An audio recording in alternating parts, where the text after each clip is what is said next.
Hello friends, welcome to my channel DigiDialect. I am Tanushi Jain and today we are going to learn about operators in Java. Operators क्या होते हैं? वो manipulations करने में काम आते हैं या ऑपरेशंस करने में काम आते हैं. जावा के अंदर अर्थमेटिक ऑपरेटर है, relational, then bitwise, logical, assignment and miscellaneous operator. सबसे पहले अर्थमेटिक ऑपरेटर.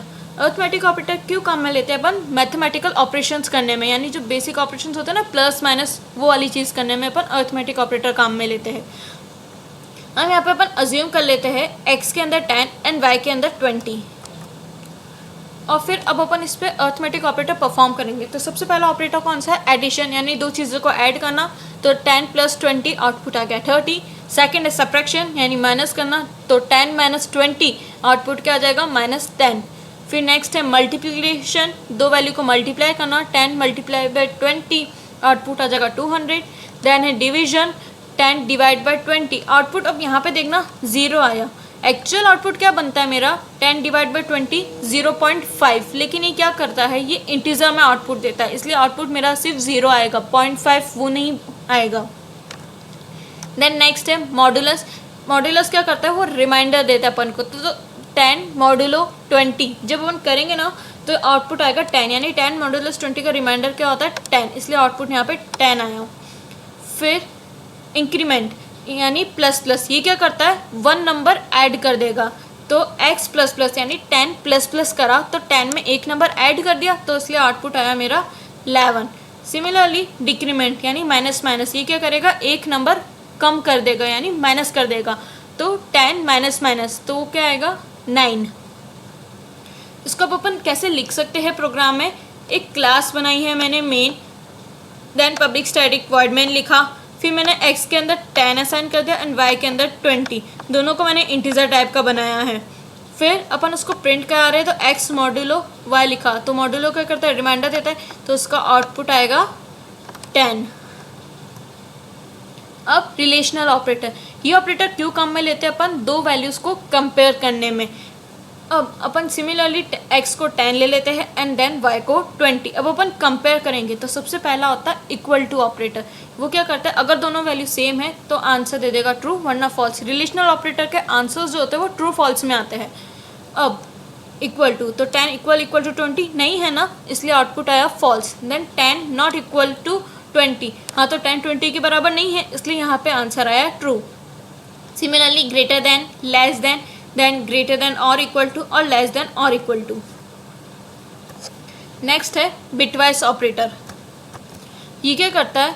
इंटीजर या लॉन्ग इंटीजर जो नंबर्स होते हैं ना, उनके बिट्स के साथ बाइनरी लॉजिक परफॉर्म करता है. बिटवाइज और लॉजिकल में डिफरेंस ज़रूर आता है, तो इस कंसेप्ट को ध्यान से समझना. अब यहाँ पे पहले अपन एक एग्जांपल लेते हैं इस डेफिनेशन को समझने के लिए. मैं बिटवाइज का एंड ऑपरेटर काम में ले रही हूँ. यहाँ पे 5 के अंदर असाइन है 0 1 0 1, मतलब 5 की जो बाइनरी वैल्यू है वो है 0 1 0 1 एंड 1 की बाइनरी वैल्यू है 0 0 0 1. अब एंड ऑपरेटर में क्या होता है? अगर दोनों वैल्यू 1 है तो आउटपुट आएगा 1, वरना हमेशा 0 होंगे. अब इसकी बाइनरी और इसकी बाइनरी दोनों को अपन देखेंगे, तो यहाँ पे 0 0 आया, तो इसलिए यहाँ पे 0 है. फिर यहाँ पे 1 और 0 को कंपेयर करा तो भी 0, क्योंकि दोनों साइड 1 होना चाहिए ना. सिमिलरली 0 0 का आउटपुट 0. फिर यहाँ पे देखना, यहाँ पे भी 1 है और यहाँ पे भी 1 है, इसलिए आउटपुट आया 1.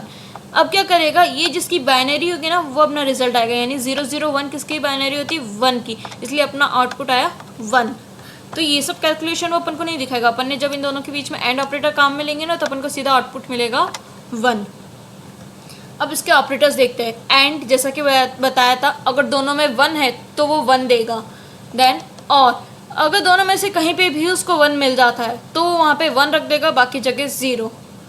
फिर नॉट क्या करता है? रिवर्स. अगर 0 है तो 1, 1 है तो 0. जैसे यहाँ पे मैंने नॉट 5 लिखा, तो 0 1 0 1, इसका रिवर्स कर दिया इसने, 1 0 1 0.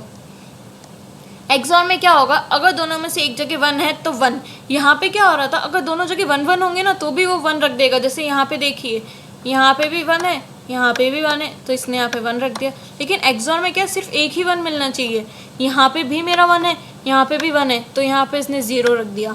लेकिन यहाँ पे 1 है और यहाँ पे 0 है, तो उस केस में यहाँ पे उसने 1 लिखा और फिर वो परफॉर्म करा. अब नेक्स्ट है ज़ीरो फिल लेफ्ट शिफ्ट. ये क्या करता है, ज़ीरो फिल लेफ्ट शिफ्ट, ये है ना लेफ्ट साइड की चीज़ें गिरा देगा एंड राइट साइड से पुश करेगा। यानी जैसे 01001 है, 9 की बाइनरी है, इसको मैं कितने से शिफ्ट कर रही, 1 से, यानी सिर्फ एक नंबर गिराएगा वो लेफ्ट साइड का। तो इसको अपन ने परफॉर्म करा तो इसने देखना ये जो 1 था ना, इसने इसको धक्का दे दिया और यहाँ पे ये 0 आ गया इसकी जगह, फिर ये 0 आ गया ये वाला नेक्स्ट, देन 1 आ गया अपना थर्ड नंबर पे, और फिर पुश करने के बाद वो क्या करेगा, अपन ने एक बार पुश करा ना तो पीछे से राइट साइड से एक मतलब उसकी जगह 0 डाल देगा वो।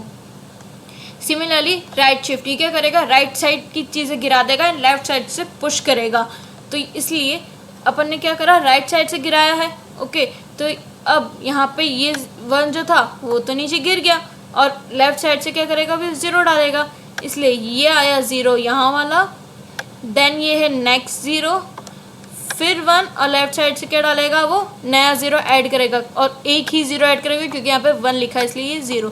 अगर यहाँ पे 2 लिखा होता ना तो वो 2 गिराता एंड 2 0 ऐड करता, यानी यहाँ पे जितने नंबर होते ना उतने टाइम वो पुश करेगा और उसके अपोजिट साइड उतने 0 ऐड होंगे। ये चीज़ दोनों में परफॉर्म होती है और फिर उसका जो ये जिसकी बाइनरी है वो अपना रिजल्ट आ जाएगा 2 एंड देन यहाँ पे 4। लॉजिकल ऑपरेटर, ये क्या करता है, 2 वेरिएबल या 2 वैल्यूज़ के बीच में लॉजिक बताता है, जैसे कि लॉजिकल एंड, अगर दोनों स्टेटमेंट ट्रू है तो आउटपुट आएगा मेरा ट्रू। ओके, एंड देन और अगर दोनों में से एक भी ट्रू जाती तो ट्रू, और लॉजिकल नॉट क्या करता है, मतलब ट्रू का फॉल्स, फॉल्स का ट्रू। अब इसको देखते हैं, यहाँ पे लिखा x को अपन ने 3 माना है। ओके, अब अपन x लेस देन 5, हाँ x 3 जो है वो छोटा है 5 से, and then x less than 10, 3 छोटा है 10 से भी, तो इसलिए आउटपुट आया ट्रू। अगर यहाँ पे एक भी कंडीशन फॉल्स हो जाती ना तो आउटपुट आता फॉल्स। अब यहाँ पे देखिए 3 छोटा है 5 से, यस 3 छोटा है 4 से, हाँ ट्रू। लेकिन अगर यहाँ पे मान लीजिए मैंने अपन देखते हैं 3 4, ओके, अगर यहाँ पे एक भी कंडीशन फॉल्स हो जाती ना तो भी आउटपुट ट्रू ही देता, मतलब उसको कोई सा भी एक ट्रू चाहिए होता है। और यहाँ पे क्या रिवर्स कर देता है, ये ट्रू का फॉल्स, फॉल्स का ट्रू, ये कंडीशन अपने ऊपर सेटिस्फाई हुई थी, इसका आउटपुट क्या आता है ट्रू, ये क्या कर देगा, इसका रिवर्स कर देगा यानी फॉल्स। नेक्स्ट है असाइनमेंट ऑपरेटर। असाइनमेंट ऑपरेटर यानी अपन असाइन कर रहे हैं वैल्यूज़। तो सबसे पहला इक्वल, अपन ये चीज़ देखी थी, अपन ने पहले परफॉर्म भी करा था। अपन जैसे y इक्वल्स टू 10 लिखा तो y के अंदर 10 वैल्यू असाइन हो जाती है, वैसे ही x इक्वल टू 5। नेक्स्ट है प्लस और इक्वल का साइन, इसको मैंने ऐसे लिखा है x प्लस इक्वल 3। इसका मतलब है ना ये होता है, मतलब ये दोनों चीज़ जो है ना बराबर है, मैं इसको ऐसे भी लिख सकती हूँ। ये क्या करेगा, x equal to x plus 3, यानी x में 3 ऐड करेगा और फिर वो वापस x की वो नई वैल्यू बन जाएगी। ओके, यानी अपन अज्यूम कर लेते हैं x की वैल्यू है मेरी 5, तो क्या करेगा 5 प्लस 3 8, तो अब नई x की वैल्यू क्या हो जाएगी मेरी 8। सिमिलरली ये सारे परफॉर्म होंगे, यानी ये जो चीज़ है ना ये दोनों सेम है, मैं इसको ऐसे भी लिख सकती हूँ और इसको ऐसे भी लिख सकती हूँ। नेक्स्ट है मिसलेनियस ऑपरेटर। सबसे पहले आता है उसमें कंडीशनल ऑपरेटर, इसको टर्नरी ऑपरेटर भी बोलते हैं। इसमें क्या होता है, एक सिंटेक्स देखते हैं अपन पहले। वेरिएबल x लिया, ठीक है, यहाँ पे कोई भी एक्सप्रेशन, अगर ये एक्सप्रेशन मेरी ट्रू निकलती है तो ये वाला पार्ट रन होगा, अगर मेरी एक्सप्रेशन फॉल्स निकलती है तो ये वाला पार्ट। ओके, इसको एक बार एग्जाम्पल से और समझते हैं। a के अंदर मैंने 5 वैल्यू रखी है, फिर b के अंदर क्या आउटपुट आएगा वो अपन देखेंगे। सबसे पहले ये एक्सप्रेशन a इक्वल टू 5, तो ये क्या देखेगा, इसको सॉल्व करेगा। 5 इक्वल टू 5, क्योंकि a की वैल्यू क्या है मेरी 5, तो हाँ 5 के बराबर है तो वैल्यू ट्रू है। तो ट्रू क्या, अगर ट्रू है तो ये जो कॉलम है ना इसके ये वाला पोर्शन चलेगा यानी 10, तो b के अंदर इसलिए वैल्यू 10 असाइन हो गई। अगर मेरी a की वैल्यू 4 होती ना तो ये कंडीशन फॉल्स निकलती, तो उस केस में b के अंदर 20 वैल्यू असाइन हो जाएगी। यानी यहाँ पे अपन लिखते हैं एक्सप्रेशन जो अपन को परफॉर्म करना है, फिर आता है क्वेश्चन मार्क, फिर उसके बाद अगर मतलब वो वैल्यू ट्रू हो जाती तो आपको क्या करना है, और अगर वैल्यू फॉल्स हो जाती तो आपको क्या करना है, और फिर वो चीज़ असाइन हो जाएगी यहाँ पे इसमें। ओके, देन नेक्स्ट आता है इंस्टेंस ऑफ ऑपरेटर।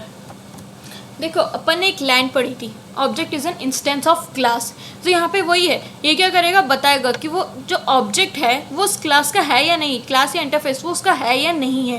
यहाँ पे सिंटेक्स देखो, सबसे पहले ऑब्जेक्ट आ जाएगा, देन अपना इंस्टेंस ऑफ ऑपरेटर, फिर आपके क्लास या इंटरफेस जिसका आपको देखना है वो है या नहीं, और इसका आंसर देगा वो ट्रू और फॉल्स में। देखिए इसमें क्या होगा, वो बताएगा कि वो ऑब्जेक्ट उसका है या नहीं है। ओके, तो यहाँ पे अपन ने लिया है स्ट्रिंग, उसका एक वेरिएबल बनाया नेम, उसमें मैंने तनु स्टोर करा है। ओके, अब अपन की ट्रू फॉल्स में आंसर देता है, इसलिए अपन रिजल्ट को जो है ना वो बुलियन टाइप का बना रहे हैं। उसके अंदर अपन क्या कर रहे हैं, नेम, ये जो नेम है, अब चेक करें नेम इंस्टेंस ऑफ, यानी नेम जो है ऑब्जेक्ट है या नहीं किसका, स्ट्रिंग का। अब अपन ने पढ़ा था स्ट्रिंग क्या होती है, क्लास होती है, इसीलिए तो यहाँ पे क्या परफॉर्म करेगा, देखेगा नेम है कि नहीं है स्ट्रिंग का टाइप, तो यहाँ पे तो है ना, अपन ने बनाया है, तो इसलिए आउटपुट आया ट्रू। अगर ये नहीं होता ना तो आउटपुट आता अपना फॉल्स। और अगर यहाँ पे मेरी क्लास खुद की बनाई हुई होती ना तो मैं उस केस में भी चेक कर लेती।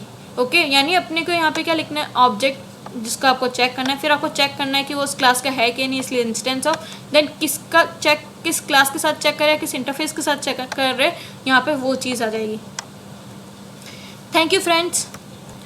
डिस्क्रिप्शन में टेस्ट का लिंक गिवन है, उसे प्लीज़ ट्राई करें, उससे आपको आइडिया होगा कि आपको ऑपरेटर वाला जो टॉपिक है वो कितना समझ में है। अगर कोई भी डाउट है तो कमेंट करें, और नोटिफिकेशंस मिलती रहे उसके लिए सब्सक्राइब करें, बेल आइकन ज़रूर प्रेस करें। अगर वीडियो पसंद आया तो शेयर और लाइक करें। Thank you.